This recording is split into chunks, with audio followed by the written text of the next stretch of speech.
So body camera footage showing things getting physical when Democrats stormed a New Jersey ICE facility. Those lawmakers continue to defend their actions and even blaming the agents there. People just are afraid of this un-American hyperactivity, this weaponization of law enforcement. We were getting reports prior to our tour that children were there. We did not know the status of the facility or the status of the detainees. And so that is why we showed up there to do our job. They made this a violent scene that we were unfortunately all a part of.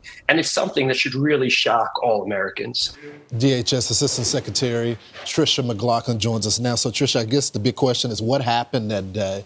It looks like law enforcement were trying to do what they do every single day, is transport people that are illegal, that have been put into custody. They normally secure that area. It looks like that the mayor tried to block that as well as members of Congress. What can you tell us?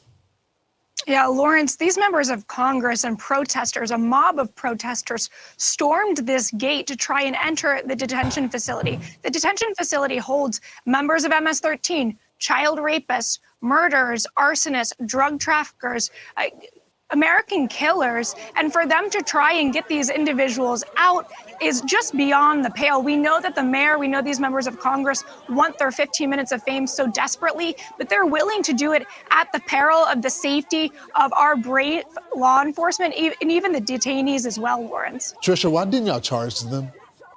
Because it's simple. We did charge the mayor. Well, not just the mayor, but the members of Congress. I'm looking at them pushing on law enforcement, trying to get into the facility. If it was any other average American citizen, they would have been charged with assault on cop and obstruction of justice. They should be charged. Why not? This is an ongoing investigation, Lawrence, but you're absolutely right. These members of Congress, this mayor, and these protesters are not above the law. If they had wanted a tour, we will easily facilitate that for them. We actually laid out the guidelines on our DHS Twitter that show you need at least 24 hours of notice to these ICE detention facilities to make sure that staff, that detainees, and that our law enforcement are safe and there's proper protocols and proper channels followed. Here's one of the representatives responding to body slamming agents. Let's watch it. Honestly, do not know how to body slam anyone. What you're watching in a video, and we don't have all of the body cam, and we hope that all of the body cam is released. It was a very tense situation. It unfortunately did not have to be like that. They created that confrontation. They created that chaos. So did your agents create this confrontation?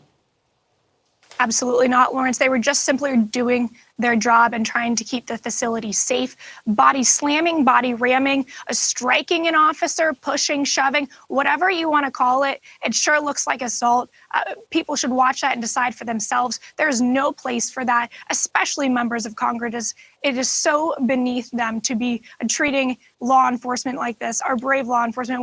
We thank them for keeping that facility safe and keeping Americans safe every single day. So, Tricia, they later got a tour of the facility. What happened once they received a tour? Did they see anything that was wrong?